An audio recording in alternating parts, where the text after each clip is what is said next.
Back to another edition of Research Fantasy presents our NBA value plays for February 1st, 2018.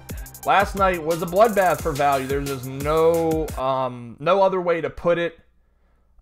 Pretty much nobody that I mentioned was worth a damn.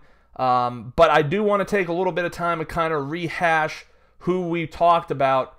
And that was Frank Kaminsky, Kyle O'Quinn, and Ed Davis.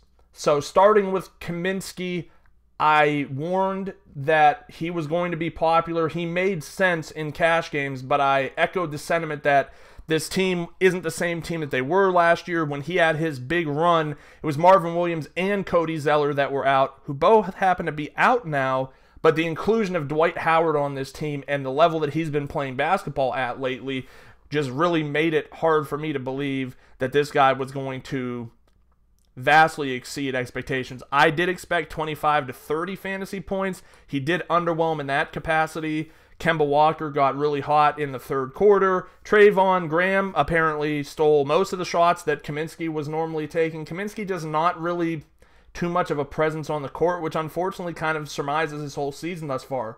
The big whiff was Kyle O'Quinn, and I take like full and complete ownership of that. He wasn't very highly owned. He was 0.5% owned in most of what I did. When I saw that, I thought that was great. I thought I was going to kind of sneak one by everyone there. Jeff Hornacek continues to prove he's just not a good coach, and it's not because my player did bad, but he's got Porzingis, who basically doesn't want to play too much anymore. He overuses guys that shouldn't be out there, underuses guys that should. Killed Nicolina's had to have killed Nicolina's confidence by putting Trey Burke out there as much as he did for those couple of games. Has no consistency in anything that he does, and that's where I will say that I made the mistake. I trusted too much in a guy who's just not a good basketball coach, was a good basketball player, but at the same time, just, didn't come together. Michael Beasley really takes a lot of that steam out of the second unit when he's not playing well. When he's doing poorly, it's just a shit show. That's the best way we can describe it. It was horrible.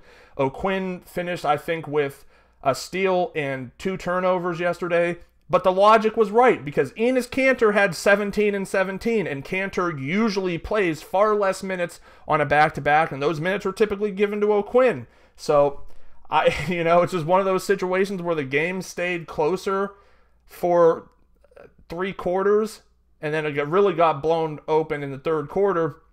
And then O'Quinn's one of those players where he's like, just like the guy we'll talk about next, he's a second unit. He's not a high-up second unit guy, but he's also not a let's run the game out when we've been blown out by 30 points guy. So when the game went to garbage time, he was sitting on the bench. And that's what happened with Ed Davis too. The same story with Damian Lillard. These guys, great matchup, perfect opportunity, but when you're not playing you're not playing the fourth quarter, what do you expect? You're missing out on a quarter of basketball. It would be different if CJ McCollum's if his performance was split up between guys and it was a more evenly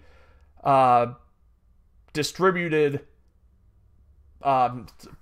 point scoring. I'm sorry, I'm fumbling with my words, but the distribution wasn't there. It was just McCollum. So again, it's one of those situations, like I said in my golf video, we do the research, the numbers add up, they make sense. It was validated. Both guys were 16+% owned. Lillard was over 30 in everything that I saw. So people were on him for good reason, just didn't pan out. Hopefully we'll do a little bit better today. I'm going to look at some value. I'm kind of putting it like 5,500 right now. And I'm going to work down in price based on DraftKings. Stanley Johnson, 52 on FanDuel, 54 on DraftKings. Even if Blake Griffin plays, it's just hard to imagine Johnson not being able to hit 25 to 30 fantasy points. Believe me, this guy can go invisible in the blink of an eye. But I think he's going to be playing minutes in the high 30s. I think that we're going to see Stanley Johnson turn into the KCP of old under Stan Van Gundy. I don't know that he's going to do as much scoring, but it doesn't matter. He just had a double-double. If he gives us 10 and 8, 10 and 10, I mean, he's going to be worth it pretty much every night. So the price is still fair. Had a huge game, outscored LeBron James last time that this team took the floor. Upside's clearly there. No reason to scoff at the matchup with Memphis. I think that's a matchup that he could easily win considering everything that's going on with that team. Let's move on from there. Malcolm Brogdon, 5,400, 5,300. You look at his box score, and it's really underwhelming because he's coming back from an injury and all that. But Eric Bledsoe is doubtful for tonight. There's no way I'm ever going to play Matthew Dellavedova in daily fantasy because he'll have one good game a year, and that's not enough for me to stomach using him. I think we could see Brogdon with a couple of days of rest here, see his minutes go up.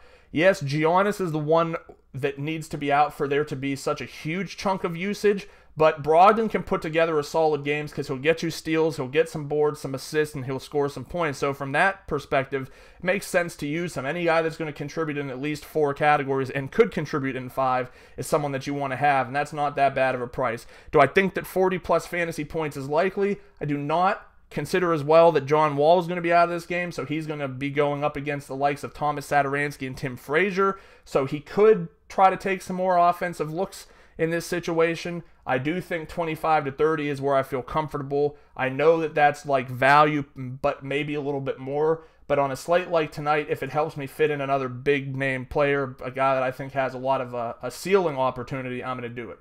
Last up, and I don't have the price for FanDuel because I don't care because I don't play on there too much. I don't see how you don't look at Wayne Selden Jr.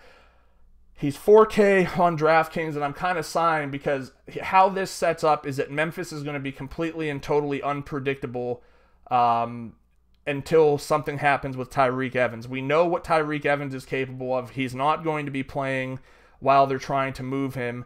So it puts us in a position here where we're going to have a bunch of these value guys who could be good plays. Selden now has 29 and 39 fantasy points in back-to-back games. They did just play yesterday. He's young. I don't think that that's going to be too much of a deterrence. I'm not really afraid of the Detroit defense. I do think it's, two slower teams here. But all things considered, he should be able to hit. Even if he just gets 22, he's still got you past value. And again, it just comes down to using some of these guys so that you can get the bigger players in your lineup, the guys like Harden, the guys like Beal, and then Selden's a guy I'm definitely going to use to get some exposure to them tonight. All right, that'll wrap it up. Hope this helps. Again, we talked about Malcolm Brogdon, we talked about Stanley Johnson, we talked about Wayne Selden. Do me a favor, if you liked this video, give us a thumbs up. Subscribe to our YouTube channel. That helps us a lot, especially with YouTube kind of changing its advertiser regulations. This helps me immensely. The little money I can pull from this really helps me keep Research Fantasy going, putting articles out. We don't charge for anything, and we're changing our formats a bit, so there's going to be far more content for users to kind of grab a hold of. Thanks again for watching, and we'll see you again tomorrow.